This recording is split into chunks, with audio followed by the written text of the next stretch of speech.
Assalamualaikum warahmatullahi wabarakatuh. Alhamdulillahi wa kafa, alladzi lahul asma'ul husna was sifatul aliyah wa huwal ma'budul murtaja. Assalatu wassalamu ala habibina al-mustafa wa ala alihi wa ashabihi ahli sidqi wal wafa. Amma ba'du. Hadirin yang dimuliakan Allah Subhanahu wa ta'ala, pada video kali ini kita akan melihat bagaimana reaksi kasar, reaksi tidak terpuji, reaksi kalap dari seorang Habib Bahar. Tentu saja sifat-sifat ini harus kita hindari, harus kita celak, karena sifat ini tidak boleh ada pada diri seorang muslim, apalagi sebagai penceramah, yaitu mengeluarkan kata-kata kotor, menghardik, mencaci maki, meneriaki orang dengan namanya langsung, si Imad atau Imad. Masya Allah. Walaupun dengan alasan kita membenci orang itu karena Allah, itu tidak bisa dijadikan disclaimer. Imam, kau bilang kau punya darah kekerasan, kau bilang siapa bunyi, kau dorong saya Pak Muslim mengadu dalam tubuh saya 7 darah Indonesia Timur, darah Indonesia. Saya tantang kamu dengan celah yang keempat, yaitu preman.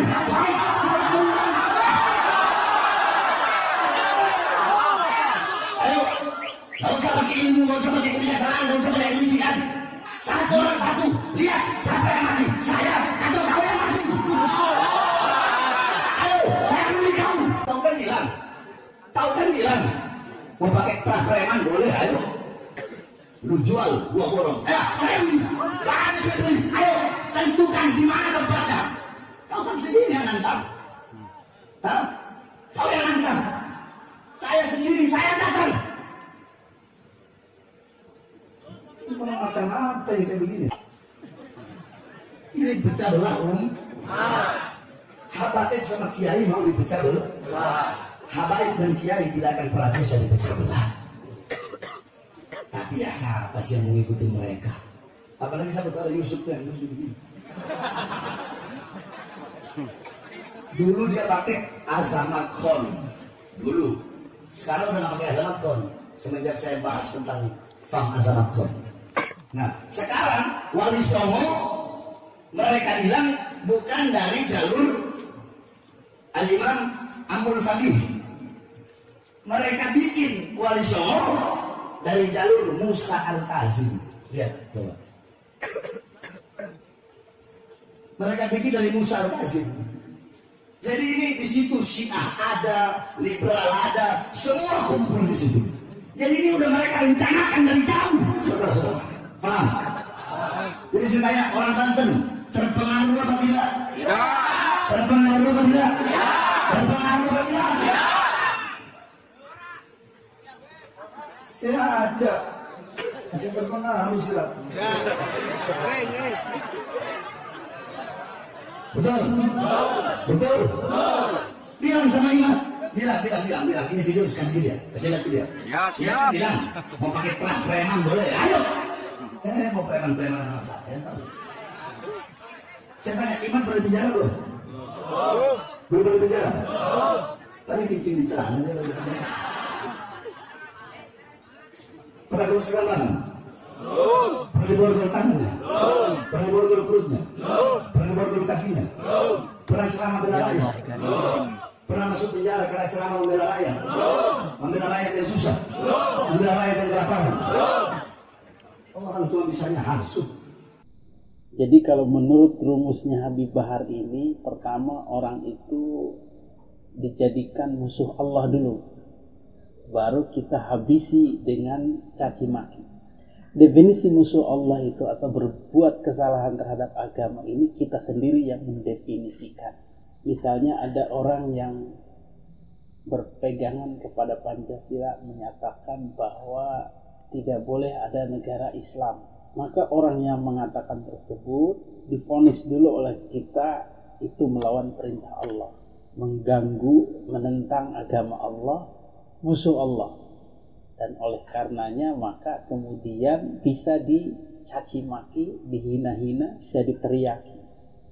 Anjing, babi, curut, jangkrik, apalagi itu, kebo, bajingan, dan seluruh kata-kata kotor bisa dialamatkan ke dia dengan alasan musuh Allah.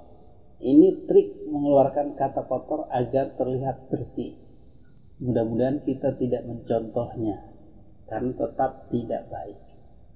Seorang pendakwah, seorang da'i, mau siapapun yang dihadapi, entah itu orang kecil, orang besar, orang pintar, orang mencintai atau orang membenci, semua mengedepankan akhlak.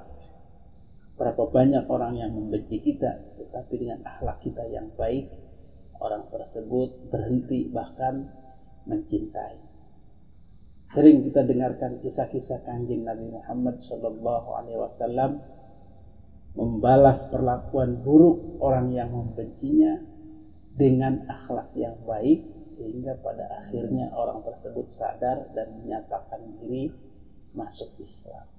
Maka dakwah ini bukan hanya orang-orang yang ada di bawah panggung, tetapi orang-orang yang juga setara dengan kita, bahkan di atas kita, bahkan yang mengkritik kita. Maka tetap akhlak tidak berubah, tetap baik, tetap wajadilhum billati hiya ahsan. Jadi itu sekilas tentang trik Habib Bahar bebas mengeluarkan kata-kata kotor. Termasuk dalam menyikapi nasab pun yang sebenarnya sudah ditantang secara ilmiah, diskusi, mujadalah, debat terbuka, bahsul masail pihak Rabithah Alawiyah dengan pihak Kiai Imaduddin duduk bersama, membongkar kitab, membongkar data, membongkar manuskrip, membongkar buku-buku nasab, dan melakukan tes DNA bersama. Itu kan indah kalau mau seperti itu. Tetapi yang terjadi adalah menghindari, kemudian ngamuk atau mengata-ngatai atau memfitnah, memburuk-burukan, menggibah, menghasut, memprovokasi umat. Kalau kemarin ada Habib Rizik yang memakai gaya stand up comedy, artinya mengolok-olok, membuat lucu-lucuan, maka sejawatnya Habib Bahar ini adalah mengamuk, kalap, menantang, gelut. Jadi dua-duanya ini sungguh jauh dari nilai-nilai keilmuan. Orang mengajak diskusi, mengajak duduk bersama, ngopi bareng, membicarakan masalah keilmuan, pernasaban, bahkan direspon dengan ngajak gelut. Ini kan aneh, ini kan abnormal atau tidak normal. Maka respon olok-olok, lucu-lucuan, kemudian respon mengamuk, kalap, ngajak-ngajak gelut, nantang-nantang, ini seyogianya tidak kita ladeni. Karena apa? Karena kalau kita terpancing dengan budaya seperti itu, budaya kasar, budaya keras, maka yang akan terjadi adalah kerusuhan massal, gejolak sosial, bahkan peperangan. Jadi rumusnya sing waras ngalah. Jadi kepada para pendukung Kiai Imaduddin ketika ditantang-tantang oleh orang-orang Rabithah Alawiyah, orang-orang Ba'alawi atau pendukung Ba'alawi, diharapkan tetap cool, kalem, dan mengajak diskusi secara elegan, secara rapi, sejuk, dan penuh nuansa keilmuan. Itu yang kita harus lakukan. Jadi jangan sekali-kali terpancing menghadapi omongan-omongan kasar, keras, menyinggung, mengajak gelut, menantang-nantang. Biarlah mereka lakukan sendirian saja. Biar masyarakat melihat betapa berbedanya budaya pribumi kita dengan budaya Arab atau Yaman. Karena kalau kita terprovokasi, terpancing emosi, maka yang akan terjadi adalah peperangan, perang saudara seperti di Yaman dan Suriah dan negara-negara Arab lainnya yang sama-sama gila. Jadi tidak ada di sana itu sing waras ngalah, tidak ada.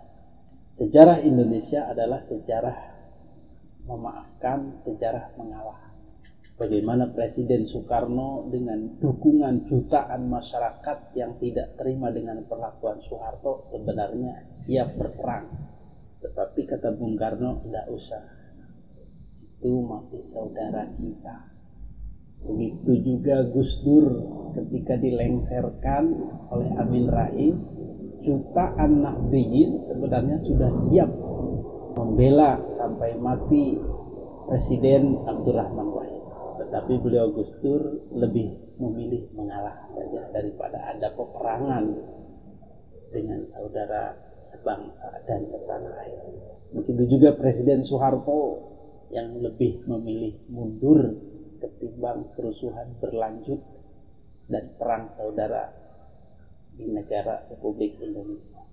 Maka sifat-sifat sing waras ngalah ini tetap harus kita kedepankan demi tidak munculnya korban-korban kerusuhan atau perang saudara.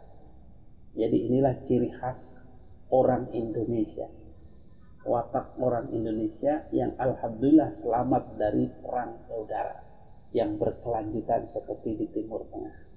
Demikian cara kita mengomentari ajakan gelut dari Habib Bahar yang menantang-nantang, yang teriak-teriak, kasar menyebut nama, memanggil-manggil seperti orang kesurupan itu. Itu bukan budaya kita dan juga bukan budaya Islam. Kita budaya mana? Dan jelas kita menghindari seperti itu. Mudah-mudahan kejadian ini menjadi pelajaran bagi kita agar terbiasa dengan ocehan orang-orang yang kalap dan tidak usah ditanggapi atau terhasut, terprovokasi, terbawa emosi. Sing waras ngalah.